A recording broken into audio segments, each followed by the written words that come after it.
The cry from Hollow Creek is something that has been in my town for years, maybe for generations.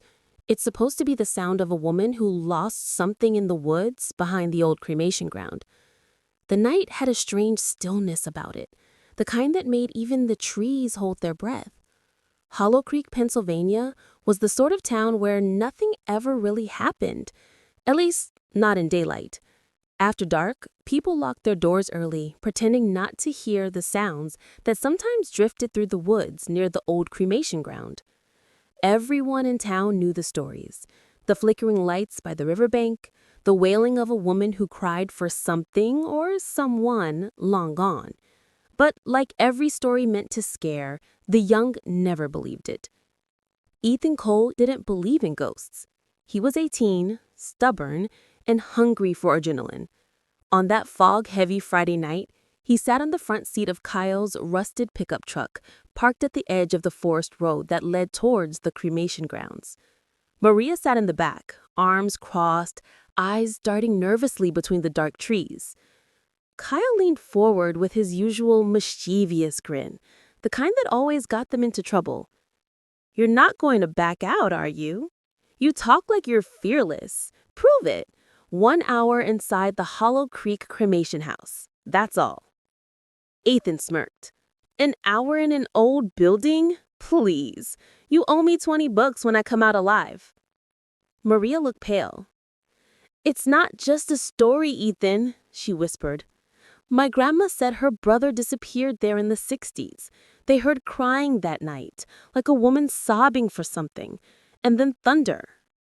Her voice trembled slightly, the sound swallowed by the fog pressing against the windows. Ethan chuckled and stepped out of the truck. His flashlight cut a thin beam through the mist.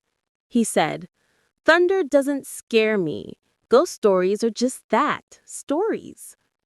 He slammed the door and walked toward the woods. Behind him, Kyle's laughter faded quickly, swallowed by the damp air. The trail to the cremation ground was narrow and broken. Old roots clawed up through the soil like bones trying to escape. The smell of wet earth mixed with something else. Ash. Faint, but distinct, as if the ground itself remembered fire. The deeper Ethan walked, the quieter it became. No wind, no crickets, no sound of life. Only the crunch of his boots on gravel. When he finally reached the iron gate, he paused. It loomed out of the fog, half swallowed by vines. The letters Hollow Creek Crematory were barely visible, eaten by rust. His flashlight flickered. Once, then steadied. He muttered, "Well, here we are," and pushed open the gate. The metal shrieked in protest, echoing into the darkness like a scream. The cremation ground looked like a graveyard of forgotten things. The old brick building stood in ruins, its chimney tilting like a broken monument. Scattered around were fragments of old metal stretchers, cracked tiles, and weeds pushing through what had once been a concrete floor. The air felt heavier here, colder. The smell of smoke was stronger now, though no fire had burned in decades. He stepped inside the building, brushing past the hanging door. The beam of his flashlight swept across the room. A half-collapsed ceiling, soot-stained walls, and the black mouth of the old furnace at the center. He could almost imagine the sound of it burning, the heat, the screams of the dead who'd been reduced to ashes. He shook off the thought. Creepy, but not haunted.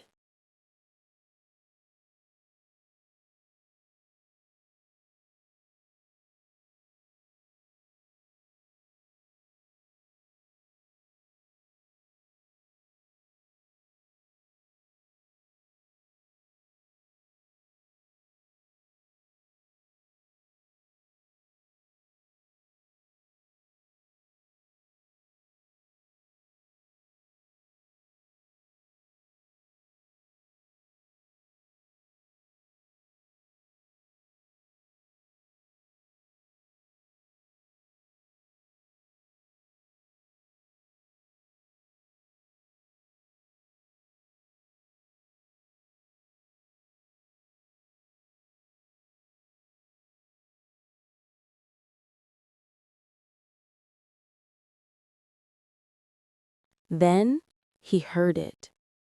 A voice, soft, fragile, almost too faint to be real. "Help me." Ethan froze. The flashlight trembled in his hand. He swung it toward the corner of the room, his breath catching. "Kyle? Maria? This isn't funny." There was no reply, just a low hum of wind slipping through cracks in the walls. He moved closer, his boots crunching over old debris. Then, something glinted on one of the tables, a small white bangle. He picked it up. It was cold, too cold. A sharp chill crawled up his arm, sinking into his veins.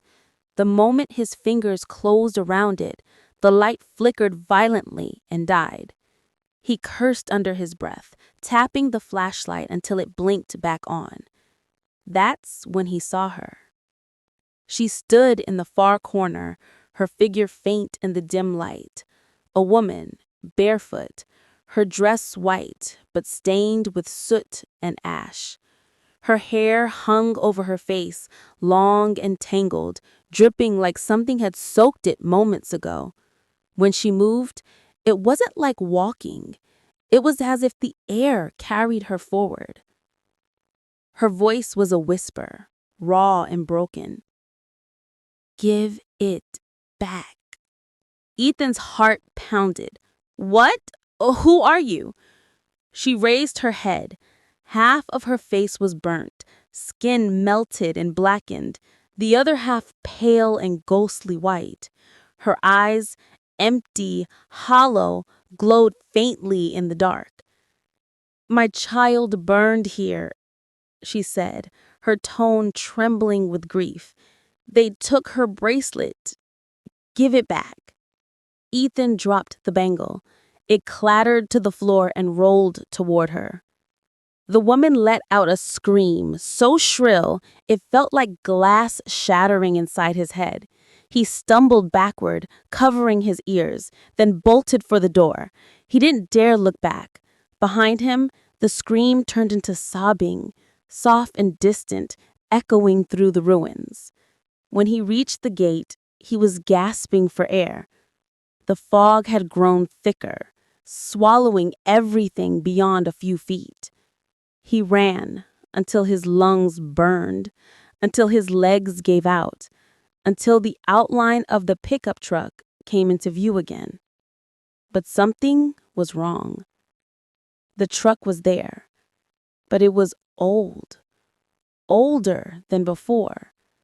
The red paint had peeled away, the glass cracked, vines creeping through the windows, and there was no sign of Kyle or Maria. No sound, no headlights, no laughter. Just fog. He called their names, his voice trembling. "Kyle! Maria!" The woods answered with silence. Then faintly, through the mist, he heard it. The same woman's voice, now closer, whispering like a lullaby for the dead.